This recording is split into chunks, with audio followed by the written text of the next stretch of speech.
Hello friends, good morning. আমার চ্যানেলে আপনাদের সবাইকে স্বাগত। এখন বাজে ভোর 5টা আর আমার মা বেরিয়ে পড়েছে বাড়ি যাবে বলে। আসলে এখান থেকে যে কলকাতার বাসটা যায় সেটা ওই 5টা 10-15 দিকে পাস হয়, সেই জন্য মা 15-20 মিনিট আগেই বেরিয়ে পড়েছে। তো মা চলে যাচ্ছে, একদমই ভালো লাগছে না। এমনিতে বাড়িতে আমার শাশুড়িও নেই, এবার দুটো ছেলে ঘুমোচ্ছে। ঘুম থেকে উঠে জানি ওদের মন খুবই খারাপ হবে। বড় ছেলে তবু একটু জানে, ছোট ছেলে তো একদমই জানে না যে আজকে ওর প্রিয় গিগি চলে যাচ্ছে। তো এখন আমি ননিকে টিউশন ছাড়তে যাচ্ছি, আর আমার ছোট ছেলে এখনও অতটা হদিশ পায়নি যে ওর গিগি চলে গেছে, তবে বড় ছেলে জানে, তাই মুখ একটু বেজার হয়ে রয়েছে। আজ ননির স্কুল ছুটি রামনবমী উপলক্ষে, তো সেই জন্য সকাল সকাল টিউশন হয়ে যাচ্ছে। তো সকালবেলা যেহেতু এসেছি এখানে, তো ভাবলাম যাই একটু ওদের মাঠের দিকটা যাই। আসলে ননি যাদের বাড়ি টিউশন পড়ে ওদের জমিতে তিল চাষ হয়েছে, আর আমি কখনো তিল ক্ষেত দেখিনি।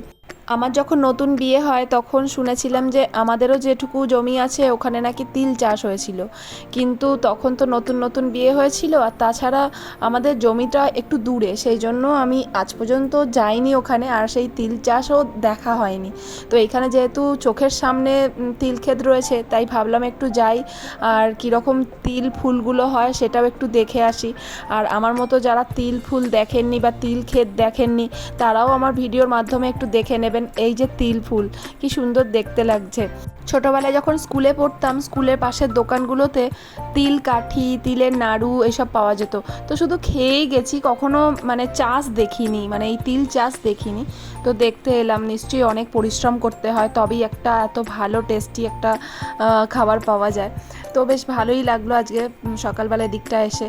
তো এখন আমার ছোট ছেলে দেখুন গরু দেখছে দাঁড়িয়ে দাঁড়িয়ে, যেহেতু গিগি চলে গেছে, তো ভাবছিলাম এখানে দাঁড়িয়ে একটু ওকে টাইম পাস করাই, একটু এইসব দেখে যদি একটু মনটা ভোলে। তো গরুটাকে একভাবে দেখছে ও, মাঝে মাঝে ও খেতেও দিতে আসতো, এখন আর দিতে আসা হয় না। তো রাস্তা দিয়ে দেখুন কিভাবে যাচ্ছে গুন্ডাদের মতন। অ্যাকচুয়ালি ননিকে যখন টিউশন ছাড়তে যাই তখন ও রাস্তায় একটা মরা সাপ দেখেছিল, তো সেইটাই ও খুঁজতে খুঁজতে যাচ্ছিল যে কোথায় আছে ব্যাপারটা। দেখতে পেয়েই কিভাবে ভাগ বলে দৌড় দিল, একবার দেখুন আপনারা। চ চ চ বাবা, যতটা সাহসী দেখে মনে হয় ততটা সাহসী নয়। মরা সাপ দেখেও কিভাবে দৌড়ে দৌড়ে পালাচ্ছে, আবার কখনো কখনো জ্যান্ত কেঁচো বা কেন্ন দেখে আবার মারতে তেড়ে ওঠে।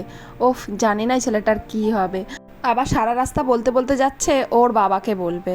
তো এখানে এখন আমাদের যে হেল্প করে কাকিমা, সে কাকিমা দেখছি পুকুরে নেমেছে। আমি জিজ্ঞেস করলাম, ও কাকিমা কী করছো? বললো, আমি হিংচে তুলছি। আমার শাশুড়িও এখান থেকে কয়েকদিন আগে হিংচে তুলে দিয়েছিল, তো ফ্রিজে এখনও আছে, কাকিমাকে দেখেই মনে পড়লো। তো কাকিমা জিজ্ঞেস করছিল হিংচে খাবে, আমি বললাম না না, আমাদের রয়েছে ফ্রিজে। তো যাই হোক, বাড়িতে চলে এসেছি, এসে ভাবছি কি রান্না করি। এমনিতে এত গরম পড়েছে, এই গরমে বেশি তেল মশলা জাতীয় খাবার বা রিচ খাবার খেতে একদমই ইচ্ছে করবে না, আর খেতে ভালোও লাগবে না। এখন যতটা পারা যায় হালকা পাতলা খাবার খাওয়াই ভালো।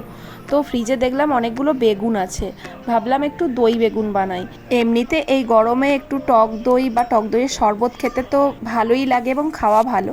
তো ভাবলাম একটু টক দই দিয়ে দেখি একটু দই বেগুন বানাই। যেহেতু আমি এর আগে কখনো দই বেগুন বানাইনি, সেই জন্য ইউটিউবে কয়েকটা ভিডিও দেখলাম, দেখে একটু নিজের মতন করে একটা রেসিপি বানিয়ে ফেলছি।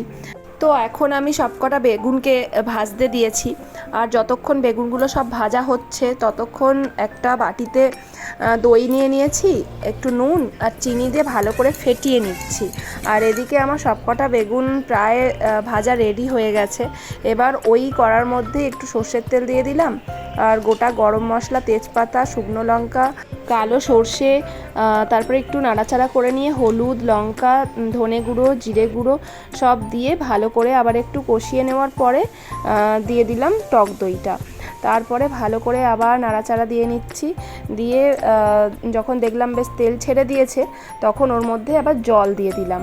জল দিয়ে ভালো করে ফুটিয়ে নিয়ে তার মধ্যে বেগুনগুলো সব ছেড়ে দিলাম।